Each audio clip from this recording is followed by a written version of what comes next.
Morning students, आप सभी का स्वागत है आपके अपने YouTube channel maths for academy में। आज हम आपके लिए लेकर आए हैं कक्षा 9th की गणित विषय की वर्कशीट नंबर 3। तिथि 9/7/2021 के लिए वर्कशीट आई है। घातांक और घात या एक्सपोनेंट वह संख्या है जो यह दर्शाती है कि एक संख्या स्वयं से कितनी बार गुणा हो रही है। उदाहरण के लिए 2 की पावर 3, 2 की घात 3 को हम कहेंगे कि 2 की घात 3।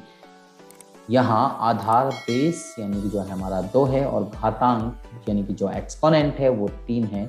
2 की पावर 3 का मतलब यानी कि 2 कितनी बार गुणा है, अपने आप से ही वो 3 बार गुणा, जितनी पावर ऊपर होगी यानी कि एक्सपोनेंट जितना होगा उतनी बार वो अपने आप से गुणा है। तो यहाँ पर इस वर्कशीट के बारे में हम पूरी डिटेल में आपको बताएंगे। उससे पहले हम आपसे कहना चाहते हैं, अगर आप हमारे चैनल पर अभी तक आप नए हैं तो हमारे चैनल को सब्सक्राइब कीजिए और इसके साथ बेल आइकन जरूर प्रेस करें ताकि आपको आने वाली हर वीडियो की अपडेशन साथ साथ में मिलती रहे। और अगर आपको ये वीडियो अच्छी लगे तो आप वीडियो को लाइक जरूर कीजिए। तो चलिए यहाँ पर हम शुरू करते हैं। हम घातांकों के नियम और संबंधित उदाहरणों पर बात करेंगे। यहाँ ए व बी शून्य को छोड़ कोई भी पूर्णांक हो सकता है, यानी कि ए बी शून्य को छोड़कर यानी कि 0 को छोड़कर कोई भी पूर्णांक हो सकता है, कोई भी इंटीजर हो सकता है। तो चलिए यहाँ पर हम शुरू करते हैं। तो पहला है यहाँ पर ये हमारा घातांकों का नियम है, a raised power x into a raised power y। और कई जगह पर ये आपको लिखा हुआ मिलेगा a raised power m into के ए रेज्ड पावर n।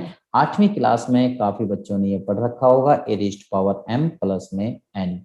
तो ये पढ़ रखा होगा a raised power m into a raised power n equal to a raised power m plus में n। ठीक है जी। एक ही घात m गुणा के एक ही पावर घात जो है n, ये पावर कह सकते हैं, बराबर एक ही पावर जो घात है m जमा के n। तो ये हम पढ़ते हैं, ये वाला फॉर्मूला ज्यादातर बच्चों ने पढ़ा हुआ है। यहाँ पर हो सकता है कि इस x और y की वजह से कंफ्यूज हो जाए, लेकिन कंफ्यूज होने की आवश्यकता नहीं है। तो चलिए यहाँ पर जैसे ये लिखा हुआ है एग्जाम्पल के तौर पर 2 रेज्ड पावर 2 और 2 रेज्ड पावर 3, इनको मल्टीप्लाई कर रहे हैं। तो यहाँ पर पावर्स क्या हो जाती हैं, जब मल्टीप्लाई में नंबर्स होते हैं और उनकी बेस जो है समान होता है, जो आधार है वो अगर समान है, पावर अलग अलग है, तो पावर्स क्या हो जाती हैं, मल्टीप्लाई करने पर वो पावर्स क्या हो जाती हैं, ऐड हो जाती हैं। तो ये इनको ऐड करा तो 2 की पावर 5 होगी। 2 की पावर 5 का मतलब यानी कि 2 गुणा के 2 गुणा के 2 गुणा के 2 गुणा के 2। तो इस तरीके से इन यानी कि 2 इंटू 2 इंटू 2 इंटू 2 इंटू 2, तो इनको मल्टीप्लाई करेंगे तो ये कितना हो जाएगा, 32 हो जाएगा। करके देखिए, यहाँ पर लिखा हुआ है, करके देखिए 5 की पावर 3 और 5 की पावर 2। तो इसको अगर हम सॉल्व करेंगे, हल करेंगे, तो यहाँ पर क्या लिखा जाएगा, तो मैं आपको यहाँ पर दिखा देता हूँ। तो यहाँ पर लिखा जाएगा 5 की पावर 3 जमा के 2। तो इसको हम आगे लिख सकते हैं 5 की पावर 5। 5 की पावर 5 लिख सकते हैं, तो मीन्स यानी कि 5 अपने आप से 5 बार मल्टीप्लाई हो गए, यानी कि 5 गुणा के 5 गुणा के 5 गुणा के 5 गुणा के 5, और ये हमारा कितनी बार हो गया, 5 बार हो गया। अगर हम इन सबको मल्टीप्लाई करते हैं, 5 25, 25 पंजे 125, 25 पंजे 125 गुणा के 5 यानी कि 625 हो गया। 4 5 का जो मल्टीप्लाई होता है 625, 625 को आप 5 से मल्टीप्लाई करेंगे तो ये आपका हो जाएगा 3125। तो इस तरीके से आप इसको आराम से मल्टीप्लाई कर सकते हैं। तो चलिए अगले सवाल की तरफ हम चलते हैं। यहाँ अगले सवाल है हमारा, ये सेकंड क्वेश्चन है। यहाँ पर आप देख सकते हैं, ये है a raised power x upon में a raised power y equal to, ये अगर डिवाइड में हो तो ये बच्चों ने ज्यादातर पढ़ा हुआ है, a raised power m upon में ए रेज्ड पावर n के नाम से पढ़ा हुआ है। तो ये लिखा हुआ है a raised power m minus के n। अगर यहाँ पर डिवाइड में होता है और बेस सेम होता है तो पावर जो ऊपर वाली पावर में से नीचे वाली पावर जो होती है वो माइनस हो जाती है। एग्जाम्पल के तौर पर यहाँ पर देखेंगे 2 की पावर 5 बटे में 2 की पावर 3 है, तो इसको हम लिख सकते हैं 2 की पावर 5 माइनस के 3। ये लिखने के बाद में 5 में से 3 जाएगा तो यानी कि 2 की पावर 2 हो जाएगा, और 2 की पावर 2 का मतलब यानी कि 2 दूनी 4, यानी कि 2 को 2 बार गुणा करना है तो ये 4 हो जाएगा। इसी तरीके से 23 की पावर 3 भाग में 23 की पावर 2 है, तो इसको क्या लिखा जाएगा? तो जैसे कि मैं आपको इसको लिख के दिखा देता हूँ, 23 की पावर 3 बटे में 23 की पावर 2 इस तरीके से है।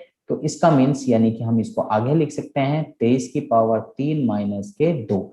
तो इसको हम आगे लिखेंगे तो 23 की पावर 1 हो जाएगी। तो या फिर इसको 23 की पावर 1 कहें, या फिर हम इसको डायरेक्ट 23 भी कह सकते हैं। आगे यहाँ पर ए रेज्ड पावर एक्स और होल रेज्ड पावर वाई को मल्टीप्लाई करेंगे तो वो ए रेज्ड पावर एक्स वाई, या फिर बच्चों ने जो पढ़ा हुआ है ए रेज्ड पावर एम और होल रेज्ड पावर एन पढ़ा हुआ है, तो इसको हम ए रेज्ड पावर एम इंटू के एन कहते हैं।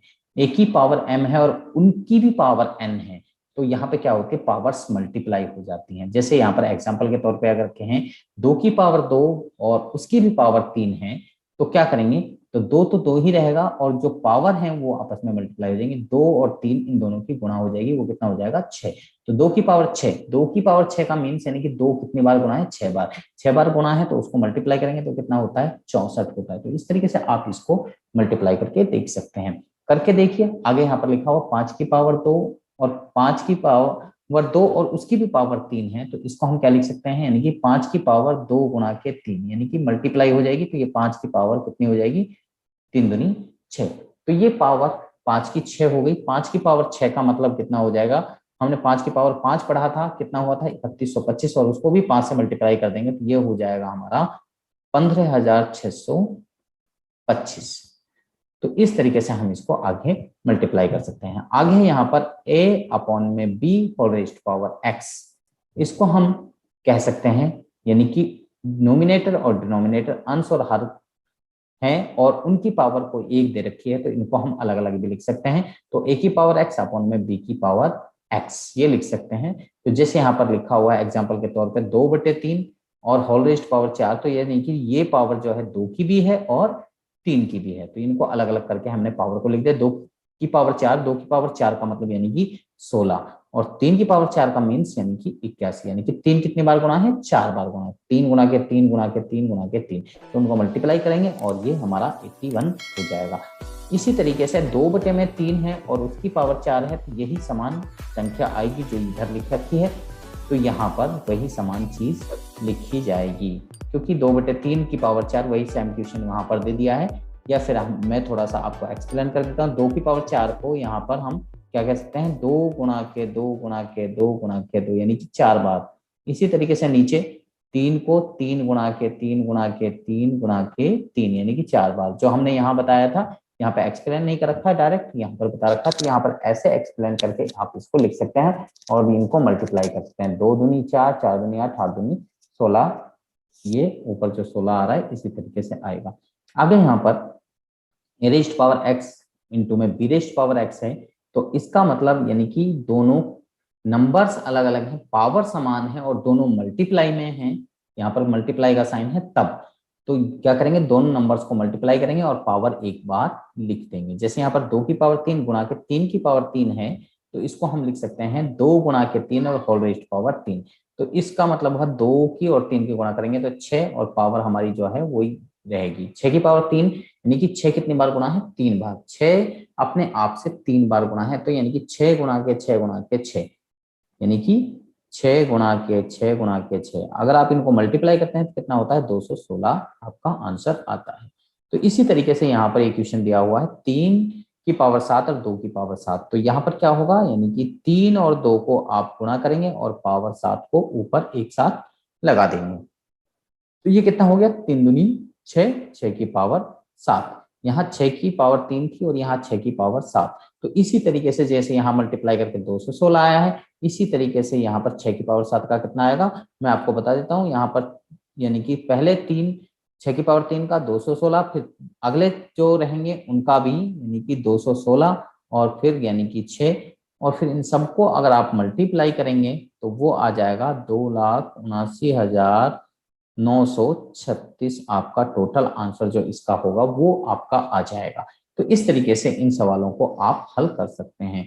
तो अगले क्वेश्चंस कैसे हल करने हैं, तो अगले क्वेश्चंस के लिए भी हम आपके यहाँ पर स्क्रीन पर दिखाते हैं आपको अगले सवाल किस तरीके से हल करने हैं। तो यहाँ पर जो मेन सवाल थे वो हो चुके हैं। अब यहाँ पर जो हमें घातांक के क्वेश्चंस दिए गए हैं तो उनको अब हम हल करते हैं। तो आइए घातांक के दो रोचक नियमों पर चर्चा करें। तो लॉ, ये वेरी इंपॉर्टेंट पॉइंट्स हैं। ए की पावर 0 इक्वल टू 1, यानी कि ए मीन्स यानी कि यहाँ पर कोई भी इंटीजर हो सकता है, कोई भी नेगेटिव हो पॉजिटिव हो, उससे कोई मतलब नहीं है। उसकी पावर अगर 0 है तो उसकी वैल्यू कितनी होती है? 1। जैसे 5 की पावर 0 1 होगी, क्या होगी? 1 होगी। यदि हम 0 बराबर 0 का मीन्स यानी कि 2 माइनस 2 ले, तो हम कह सकते हैं कि 5 की पावर 0 तो मीन्स यानी कि 5 की पावर 2 माइनस 2। तो 5 की पावर 0 को हम यानी कि इसको इसको हम ऐसे भी लिख सकते हैं 5 की पावर 2 बटे में 5 की पावर 2, और इससे ये क्रॉस हो जाएगा तो कितना बचेगा? 1। तो संख्या स्वयं से विभाजित होने पर कितनी आती है? 1 आती है। और यहाँ पर ए रेस्ट पावर माइनस एक्स हो, यानी कि पावर माइनस की हो, तो ये क्या हो जाएगा? उसका रेसिप्रोकल हो जाएगा, यानी कि उल्टा हो जाएगा। उल्टा यानी होने पर ये 1 में ए रेस्ट पावर एक्स हो जाएगी। इसी तरीके से 2 की पावर -3 हो तो इसको उल्टा कर देंगे तो पावर जो है पॉजिटिव हो जाएगी। तो 1 बटे में 2 की पावर 3। तो 2 की पावर -3 थी, तो इसका मीन्स यानी कि 2 की पावर 0 माइनस के 3। तो इसका मतलब यानी कि 2 की पावर 0 ऊपर और 2 की पावर 3 नीचे। तो एक्सप्लेन कर रहा है यहाँ पर 2 की पावर 0 का मीन्स यानी कि 1, और 2 रेस्ट पावर 3 2 रेस्ट पावर 3 ही रहेगा, या फिर इसको खोल के लिख सकते हैं 1/8। ये भी हम इसको लिख सकते हैं। तो इसी तरीके से यहाँ पे 99 की पावर 0 है, मैंने यहाँ पर बताया 5 की पावर 0 है, किसी भी नंबर की पावर 0 हो तो वो किसके इक्वल होगा? 1। यहाँ 7 की पावर -2 है, दूसरा क्वेश्चन 7 की पावर -2, तो यहाँ पर जैसे लिखा हुआ है 2 की पावर -3, तो यहाँ पर क्या हो जाएगा? इसका रेसिप्रोकल हो जाएगा 1/7 रेज्ड पावर 2। ये पॉजिटिव हो जाएगी, पावर किसकी हो जाएगी? पॉजिटिव। और इसको आगे भी खोल सकते हैं, 1/7 इंटू 7 कर सकते हैं, या फिर 1/49 आप लिख सकते हैं। अगला सवाल यहाँ पर ये नंबर लिखा हुआ है, कोई भी नंबर है और उसकी पावर 0 है तो उसकी वैल्यू कितनी होगी? 1 ही होगी। इसको जोड़ने की कोई आवश्यकता नहीं है, क्योंकि यहाँ पर होल रेज्ड पावर 0 है तो उसकी कंप्लीट की वैल्यू 1 हो जाएगी। आगे यहाँ पर ये संख्या है 3/5 और उसकी पावर 2 और उसकी भी पावर 1। तो यहाँ पर सबसे पहले आप यहाँ पर जो अंदर वाली पावर है उसको आप अलग अलग लिख लीजिए, लिख सकते हैं जैसे ऊपर भी हमने एग्जाम्पल के अंदर बताया है। फिर इसके बाद में यहाँ पर जो पावर -1 है, अब इसको हम क्या करेंगे? यहाँ पावर अगर माइनस में है तो उसको हटाने के लिए क्या किया जाता है? रेसिप्रोकल किया जाता है। तो यहाँ पर रेसिप्रोकल कर देंगे तो ये पावर जो है हट जाएगी। तो हट गई तो आगे आप इसको खोल के भी लिख सकते हैं, ये 25 हो जाएगा और ये आपका 9 हो जाएगा। तो इस तरीके से आप इस सवाल को हल कर सकते हैं। तो मुझे लगता है कि सभी बच्चों को ये वर्कशीट समझ में आ गई होगी। अगर आपको समझ में आ गया तो आप हमारी वीडियो को लाइक कीजिए, शेयर कीजिए, और इसके साथ में अगर आप अभी तक हमारे चैनल पर नए हैं तो हमारे चैनल को सब्सक्राइब कीजिए और बेल आइकन जरूर प्रेस करें, ताकि आपको आने वाली हर वीडियो के नोटिफिकेशन साथ साथ में मिलते रहे। तो आप सब बच्चों का इस वीडियो को देखने के लिए धन्यवाद। और यहाँ पर आपको कोविड के संदर्भ में उचित व्यवहार संबंधी कैब संदेश दिया जा रहा है। 2 गज अथवा 6 फीट की शारीरिक दूरी का अवश्य पालन करते रहें। तो यहाँ पर पिक्चर भी आपको रिप्रेजेंट करके दिखा रखी है, तो सभी बच्चे इन चीजों का अवश्य पालन करते रहें।